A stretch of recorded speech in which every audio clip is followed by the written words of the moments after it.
కేసీఆర్ గారు మీకు చెప్పిందే అది. ఆయననేమో కేసీఆర్ గారు అధికారులకు వదిలిపెట్టి, అయ్యా మీరు రొటీన్ ఫైల్ నా దగ్గర దేకండి, చిన్న స్థాయిలో ఉండే చిన్న కాంట్రాక్టర్లను, ముఖ్యంగా ఎస్సీ ఎస్టీ బీసీ మైనారిటీ నుంచి వచ్చిన వాళ్ళను కాపాడండి, పైకి తీసుకురండి అని ఆయన అప్పచెప్తే నువ్వు పెద్ద పెద్ద మాటలు చెప్పి వచ్చి ఎవరికి ఇస్తున్నావు ఇవాళ కాంట్రాక్టులు? ఇవాళ కాంట్రాక్టులు ఇస్తున్నది కేవలం ఇద్దరికే.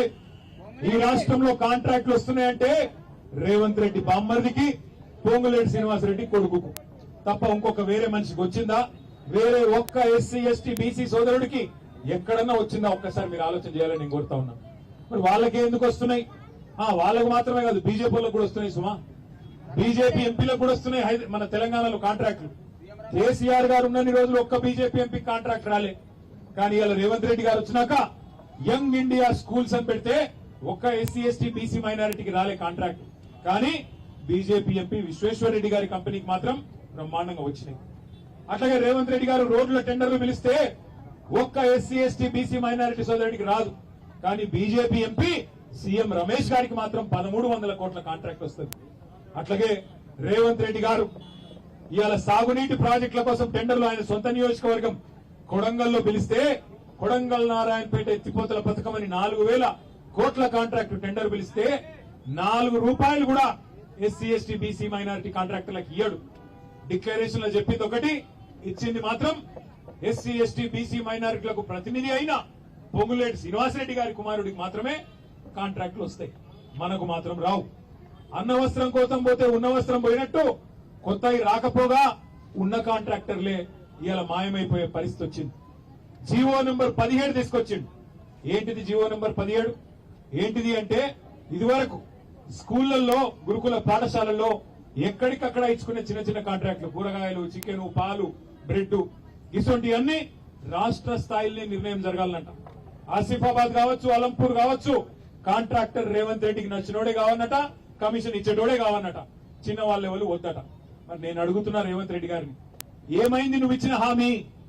నువ్వు చెప్పిన 42% బీసీ కాంట్రాక్టర్లు ఎక్కడ ఉన్నారు? ఒక్కరిని చూపెడతావా? నువ్వు చెప్పిన ఎస్సీ ఎస్టీ కాంట్రాక్టర్లు 30% రావాలి కదా, ఒక్క మనిషిని చూపెడతావా? ఒక్క కాంట్రాక్ట్ ఇచ్చినవా ఎక్కడన్నా? దమ్ముందా అని నేను అడుగుతున్నా.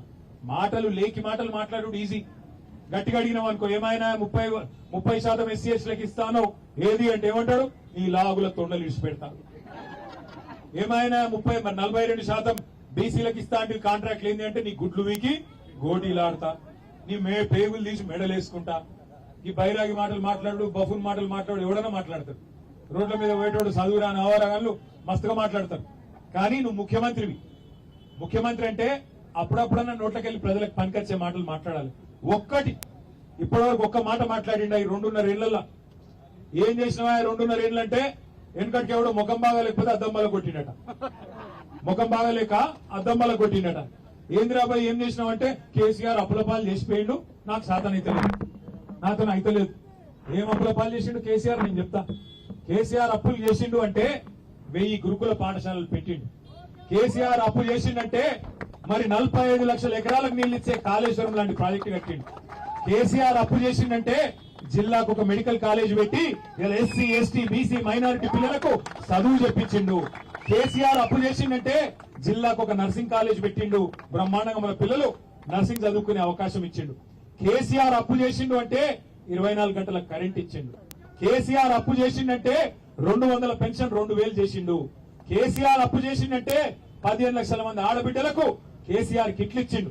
కేసీఆర్ అప్పు చేసిండంటే 15 లక్షల మంది ఆడపిల్లలకు కళ్యాణ లక్ష్మి షాదీ ముబారక్ కింద ఒక మేనమామ లెక్క 1,116 రూపాయలు ఇచ్చిండు. కేసీఆర్ అప్పు చేసిండు అంటే అవును, 6 లక్షల మంది దివ్యాంగులకు నెలకు 6000 పెన్షన్లు ఇచ్చిండు. నువ్వేం చేసినావా?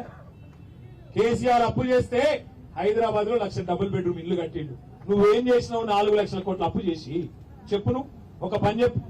కేసీఆర్ అప్పు చేస్తే 73,000 కోట్లు రైతుల ఖాతాల్లో రైతు బంద్ చేసిండు. నువ్వేం చేసినావు?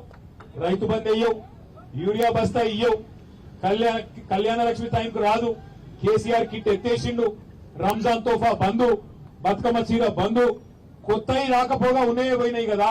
నువ్వు వచ్చినాక చేసింది ఏంది?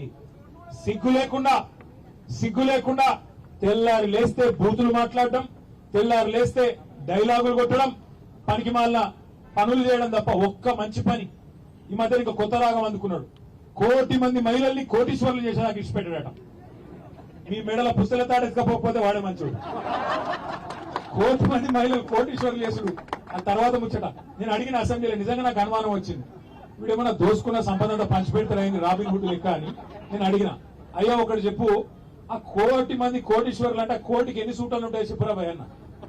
ఒక్క మంత్రికి తెలియదు, ముఖ్యమంత్రికి అంతకంటే తెలియదు. కోట్లు మింగుడు తెలుసు, కోట్ల ఎన్ని సున్నాలు ఉంటాయి ఆయనకే మెరక. అసలు మన ముఖ్యమంత్రి ఎంత ఇజ్జత్ తక్కువ మాటలు మాట్లాడతాడంటే, అసెంబ్లీలో నిలబడి ఎవడన్నా నా రాష్ట్రం క్యాన్సర్ పేషెంట్, ఎయిడ్స్ పేషెంట్ అంటాడు ఎవడన్నా? ఇప్పుడు కష్టాలు ఉండే ఆ మనుషులకు. ఇప్పుడు మీ ఇక్కడ ఉన్న అప్పు లేని వాళ్ళు ఎవరు ఉన్నారే? అప్పు లేని వాళ్ళు ఎవరు ఉన్నారా? ఐడా మా ఆర్ఎస్ ప్రవీణ్ ఉన్నదో లేదు, అప్పు బాగానే ఉందట అన్నకు కూడా. అయితే అప్పున్నా లోపల నొప్పున్నా ఏమున్నా బాగా ఇంకు పొక్కున్నా మీదికెళ్ళి మాత్రం కడకంగా చేసుకుంటామా లేదా? ఎందుకు? ఎందుకంటే బయటికి వెళ్తే ఆ తెల్లంగి చూసినా కూడా కొత్త అప్పించినోడు ఇవ్వాలి, లేకపోతే ఎవడిస్తాడు మన ఎవడు తెస్తాడు. కాదురా భయ్ నేను మొత్తం అయిపోయింది, నేను దివాలా తీసిన, నా బతికే అన్యాయం అయిపోయింది, నాకు ఏం లేవు, నేను ఢిల్లీకి పోతే ఆయన చెప్పులు ఎత్తుకపోయటం తిరిగి చూస్తుండ్రు, దొంగను చూసినట్టు చూస్తుండ్రు, నాకు అపాయింట్మెంట్ ఇస్తలేరు అంటే ఏమన్నా పదాలు ఉంటుందా మనిషికి? మీ ముఖ్యమంత్రి ఇట్లా దివానా మాటలు మాట్లాడుతున్నాడు, ఈయనెవడు కాంతాడు అనరా? ఇలా అందుకే రేవంత్ రెడ్డి పనికిమాలిన మాటలు మాట్లాడాడు తప్ప ఒక్క మంచి పని చెప్పు.